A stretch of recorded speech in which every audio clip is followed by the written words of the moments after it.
Bismillahirrahmanirrahim. Assalamualaikum warahmatullahi wabarakatuh.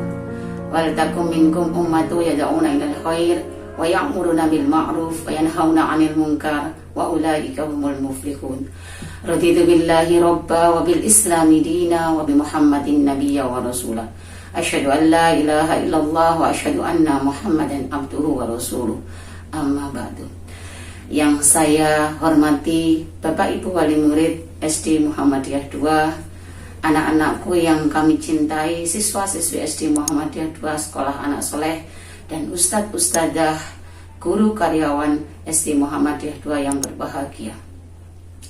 Yang pertama, kita ucapkan rasa syukur kita kepada Allah Subhanahu wa Ta'ala karena pada hari ini kita dipertemukan dengan Ramadan yang penuh berkah, Ramadan yang penuh dengan nikmat. Alhamdulillah kita dipertemukan Ramadan dalam keadaan sehat walafiat. Salawat serta salam mudah-mudahan tetap tercurah kepada junjungan kita Nabi besar Muhammad SAW, Nabi terakhir kita, suri tauladan kita, idola kita, yang Allah titipkan mukjizat Al-Quran sebagai pedoman hidup kita. Bapak Ibu, ayah bunda, ustadz-ustadzah dan anak-anakku yang kami cintai, pada kesempatan kali ini, kesempatan di awal Ramadan ini, ibadah yang kita tunggu-tunggu ini, ada banyak ibadah sebenarnya kepada Allah Subhanahu wa Ta'ala. Namun satu ibadah yang merupakan kunci dari seluruh ibadah yang nantinya akan menjadi patokan ibadah-ibadah kita. Ketika ibadah ini diterima oleh Allah Subhanahu wa Ta'ala, maka ibadah-ibadah yang lain pastinya akan menjadi lebih baik. Amal yang pertama nanti ketika ditanya oleh Allah kepada hambanya ketika hari akhir adalah sholat. Sholat inilah nanti yang akan menjadi pondasi, yang menjadi tolak ukur ibadah kita. Ketika sholat kita diterima oleh Allah Subhanahu wa Ta'ala, insya Allah amal-amal yang lain pun akan diterima dengan baik. Seperti sabda Rasulullah Muhammad SAW, akan datang satu masa atau manusia, mereka melakukan sholat, namun pada hakikatnya mereka tidak sholat. Apa maksudnya? Banyak di antara kita menganggap bahwa sholat adalah suatu perintah, bukan suatu kebutuhan, sehingga kadang-kadang kita melakukannya dengan abai, kita melakukannya hanya sekedar menggugurkan kewajiban saja. Kita melakukannya tidak dengan khusyuk, bahkan kadang-kadang kita melakukannya tidak dengan tumakninah. Ketika kita sholat, seringkali kita lupa dengan rakaat yang kita lakukan. Bahkan ketika kita sedang mengerjakan sholat, kita masih ingat dengan urusan-urusan dunia yang lainnya. Sehingga ibadah sholat ini nantinya supaya menjadi lebih baik, supaya sholat kita khusyuk, supaya kita diterima ibadah kita, maka kita harus memasang strategi dalam hidup ini untuk memperbaiki ibadah-ibadah yang lainnya. Karena ibadah sholat ini nanti akan membawa keberuntungan besar kepada kita, seperti yang Allah firmankan pada surat Al-Mu'minun ayat 1, surat Al-Mu'minun ayat 1 dan 2 yang bunyinya, A'udzubillahi minasyaitonirrajim, Bismillahirrahmanirrahim. Qad aflahal mu'minun, sesungguhnya beruntunglah orang-orang yang beriman, alladzina hum fi sholatihim khashi'un, yaitu orang-orang yang khusyuk dalam sholatnya. Tidak hanya kita beruntung, tapi sholat itu juga nanti akan membawa kita kepada solusi. Jadi ketika kita punya persoalan hidup, maka sholat adalah solusinya. Seperti yang Allah firmankan pada surat Al-Baqarah ayat 45 yang berbunyi, wasta'inu bis-sabri was-shalah wa innaha lakabiratun illa 'alal khashirin. Yang artinya, dan mintalah pertolongan kepada Allah dengan sabar dan sholat. Sesungguhnya yang demikian itu sungguh berat kecuali orang-orang yang khusyuk dalam mengerjakan sholat. Ketika kita punya persoalan hidup, ketika kita punya hajat, maka sholatlah, sehingga itu akan menjadi solusi dalam hidup kita. Bagaimana agar supaya sholat kita diterima oleh Allah? Bagaimana agar sholat kita itu benar-benar tidak hanya sekedar menggugurkan kewajiban? Ada banyak hal, ada banyak cara, namun Saudara Rosi hanya akan menyampaikan 5 poin saja supaya sholat-sholat kita ini benar-benar diterima, tidak hanya sekedar sholat kemudian lalai. Yang pertama yaitu 1. Mengikuti tata cara sholat dengan benar. Sholat dengan benar itu seperti apa? Mengerjakan sholat sesuai tuntunan yang telah diajarkan, mungkin oleh ustadz-ustadzah ketika kita sekolah, atau mungkin oleh ustadz-ustadz ketika kita ikut kajian. Nah, dari yang diperoleh, yang diajarkan oleh ustadz-ustadzah, tuntunan sholat yang betul itu, kita tidak terburu-buru sholatnya. Bagaimana mulai takbir hingga salam itu gerakannya sesuai dengan tuntunan.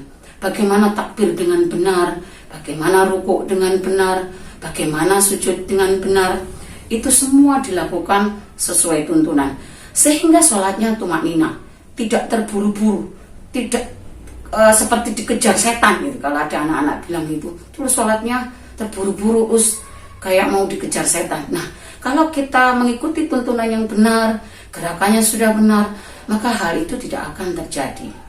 Yang kedua yaitu memahami bacaan sholat. Ketika kita memahami bacaan sholat, maka kita bisa menghayati setiap ucapan dan pikiran yang kita lakukan saat sholat. Jadi ketika kita Allahu Akbar tahu artinya, maka kita akan bisa khusyuk. Kita akan melakukannya dengan tumakninah, karena kita tahu apa yang kita baca, kita meminta, kita berdialog, takorub dengan Allah Subhanahu wa taala. Maka ketika kita memahami bacaannya, itu menjadikan hati kita tenang, menjadikan kita lebih khusyuk ketika kita tahu bacaan yang kita baca, memahami, tahu artinya. Kemudian yang ketiga yaitu fokus. Nah, fokus ini sangat penting. Misalnya ketika kita sholat kemudian tidak fokus, matanya melihat ke kanan dan ke kiri, mungkin masih menyinggol temannya, kemudian kadang-kadang ada yang masih berbicara, itu tidak fokus, sehingga masih melirik kanan melirik kiri. Kalau tidak fokus, maka sholatnya sudah tidak bisa dijadikan patokan bahwa sholat itu menjadi sholat benar. Sholat tapi lalai, nah itu karena kita tidak fokus, masih melihat ke kanan kiri.